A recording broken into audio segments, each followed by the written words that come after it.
Hi అండి, welcome back to our channel government jobs info. ఆంధ్రప్రదేశ్లోని zone 1 నుంచి staff నర్సుల పోస్టులకి అప్లై చేశారుగా, దానికి అప్డేట్ అయితే వచ్చింది. సెలక్షన్ లిస్ట్ అయితే రిలీజ్ చేశారు. ఎక్కడెక్కడ వేకెన్సీస్ ఉన్నాయి, వేకెంట్ ప్లేసెస్ కూడా ఇందులో ఇచ్చారు. అది ఎలా చూసుకోవాలని చెప్తాను. సెలెక్టెడ్ లిస్ట్ ఇచ్చారు. సెలెక్టెడ్ లిస్ట్లో కూడా 2 days కౌన్సిలింగ్ పెట్టారు. వెళ్ళేటప్పుడు ఏమేమి ఒరిజినల్ సర్టిఫికేట్స్ తీసుకువెళ్ళాలి, కౌన్సిలింగ్ ఎలా ఉంటుంది, వేకెంట్ మనకి ఎక్కడ ప్లేస్ వేకెంట్ ఎక్కడెక్కడ ఉన్నాయి, ఎన్ని పోస్టులు ఉన్నాయి అన్నీ వీడియోలో క్లియర్గా చూద్దాము. స్కిప్ చేయకుండా చూడండి. cfw.ap.nic.in అని టైప్ చేస్తే మనకి గూగుల్ ఇలా పేజ్ ఓపెన్ అవుతుంది. సెలెక్షన్ లిస్ట్ అని క్లిక్ చేస్తే మనకి ఇట్లా అవుతుందన్నమాట. మొత్తం దీనికైతే 8,310 అప్లికేషన్స్ అయితే వచ్చాయి.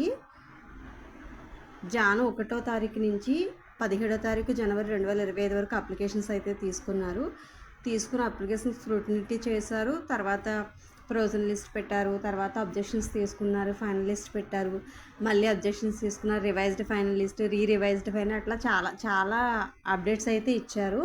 ఎందుకంటే కొంత మార్క్స్ అవి ట్యాంపరింగ్ ఉన్నాయని డౌట్ తోటి అట్లా చాలాసార్లు అయితే ఫైనల్గా అయితే ఇప్పుడు సెలక్షన్ లిస్ట్ అయితే పెట్టారు. ఈ సెలక్షన్ లిస్ట్కి 2 days అయితే కౌన్సిలింగ్ కండక్ట్ చేస్తున్నారు. దీంట్లో తీసుకెళ్లాల్సిన సర్టిఫికెట్స్ ఏంటంటే, మనం ఏ సర్టిఫికెట్స్ అయితే అప్లికేషన్లో పెట్టాము, అటాచ్ చేస్తున్నాం కదా, అవి మొత్తం సర్టిఫికెట్స్ ఒరిజినల్సే తీసుకువెళ్ళాలి. తర్వాత కోవిడ్లో వర్క్ చేసిన వాళ్ళు ఉంటారు కదా, వాళ్ళైతే బ్యాంక్ స్టేట్మెంట్, అంతకుముందు వీడియోస్లో కూడా చెప్పాను, బ్యాంక్ స్టేట్మెంట్ కంపల్సరీ తీసుకువెళ్ళాలి. ఇప్పుడు మన సెలక్షన్ లిస్ట్లో మన పేరుండి మన బ్యాంక్ స్టేట్మెంట్ లేకపోతే కనుక రిజెక్ట్ చేస్తారు మన సెలక్షన్ లిస్ట్ని. ఆ బ్యాంక్ స్టేట్మెంట్ తీసుకువెళ్ళాలి, అపాయింట్మెంట్ ఆర్డర్ తీసుకువెళ్ళాలి. తర్వాత మనం జాయిన్ అయినప్పుడు సర్వీస్ సర్టిఫికెట్ లాగా ఇస్తారు కదా, అక్కడి నుంచి వచ్చేటప్పుడు అదొకటి తీసుకువెళ్ళాలన్నమాట. ఇవన్నీ తీసుకువెళ్ళినా వాళ్ళు మళ్ళీ వెరిఫికేషన్ చేసుకుంటారనమాట. అటెండెన్స్ అది మనం వెళ్ళినప్పుడు అటెండెన్స్ వేస్తాం కదా, అటెండెన్స్ అది వేసామా లేదా అనేది అక్కడ అటెండెన్స్ రిజిస్టర్ అది కానీ అటెండెన్స్ తెప్పించుకుని చెక్ చేసుకుని ఫైనల్గానే లిస్ట్ పెడతారు. ఇవైతే తీసుకుని వెళ్ళాలి. సెలక్షన్ లిస్ట్ వచ్చి 1 నుంచి 60 వరకు ఫస్ట్ 16 నేమ్స్ అనమాట. 22వ తారీఖున ఉన్నాయి. మార్నింగ్ అయితే వెళ్ళిపోవాలి. లాంగ్ నుంచి వచ్చేవాళ్ళు అయితే నైటే బయలుదేరి మార్నింగ్ బై 8కి అక్కడ ఉండేలాగా చూసుకోవాలి. ఎందుకంటే వాళ్ళు నేమ్ పిలిచిన తర్వాత సేమ్ డే అపాయింట్మెంట్ ఆర్డర్స్ కూడా ఇచ్చేస్తారు.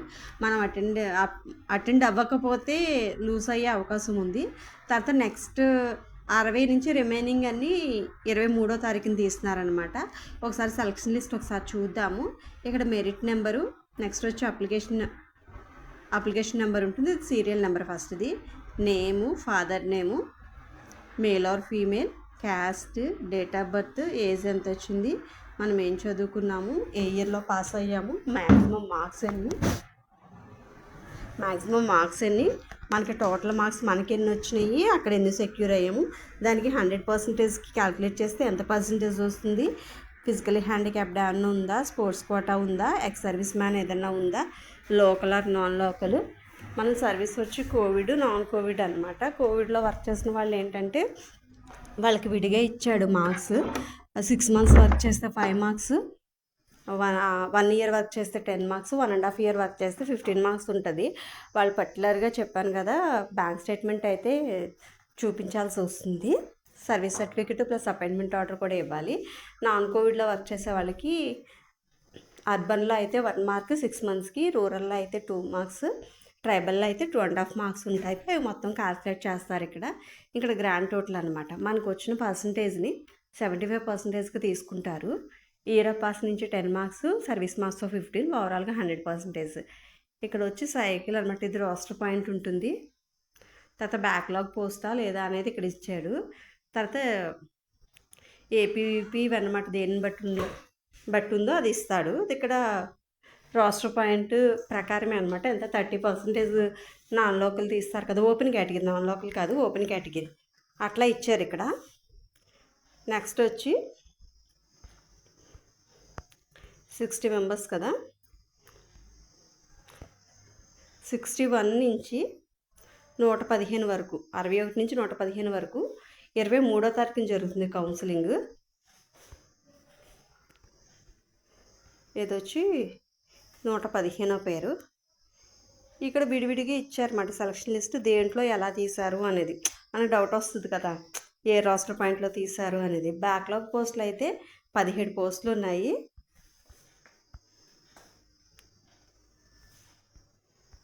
నెక్స్ట్ వచ్చి 30% ఓపెన్ జనరల్ అన్నమాట. క్యాస్ట్తో సంబంధం లేదు, ఏ క్యాస్ట్ అయినా ఉండొచ్చు ఈ 30%తో. 9 పోస్టులు వచ్చినాయి 30% క్యాల్కులేట్ చేస్తే. నెక్స్ట్ వచ్చి 30% ఒక ఎక్స్ సర్వీస్ మ్యాన్ ఒక పోస్ట్ ఉంది. తర్వాత బీసీఏకి 30% 2 పోస్టులు ఉన్నాయి. బీసీబీకి 30% 3 పోస్టులు ఉన్నాయి. అట్లాగా రాష్ట్ర పాయింట్ ప్రకారం ఇచ్చారు, చివరి వరకు చూసుకోవచ్చు మీరు.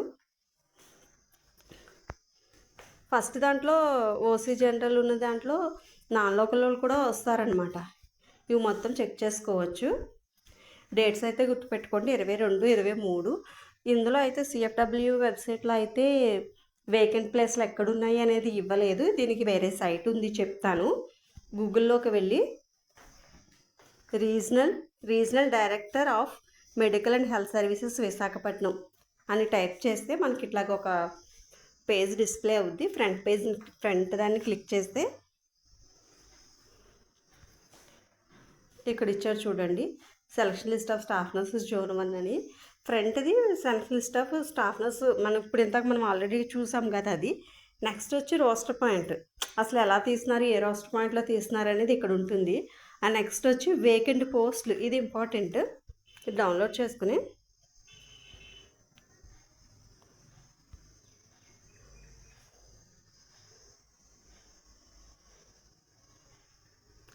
ఇందులో ఎక్కడ ఏ హాస్పిటల్లో ఎన్ని పోస్టులు ఉన్నాయి అనేది ఇచ్చారనమాట.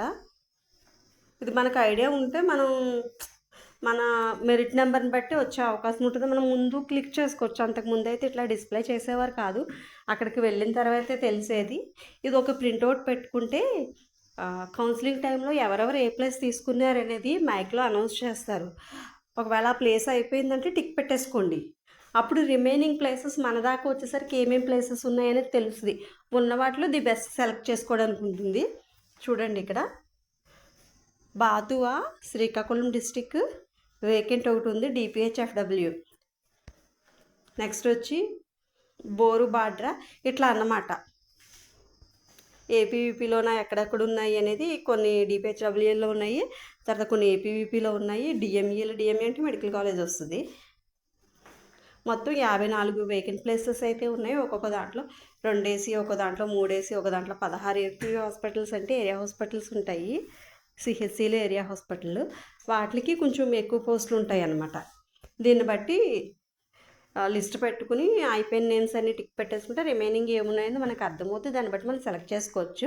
డేట్స్ అయితే గుర్తుపెట్టుకోండి, 22, 23వ తారీఖు. వెబ్సైట్ అడ్రస్ అయితే నేను డిస్క్రిప్షన్లో పెడతాను. ఒకసారి ఫుల్ డీటెయిల్స్ ఒకసారి చెక్ చేసుకోండి. All the best. Thank you for watching.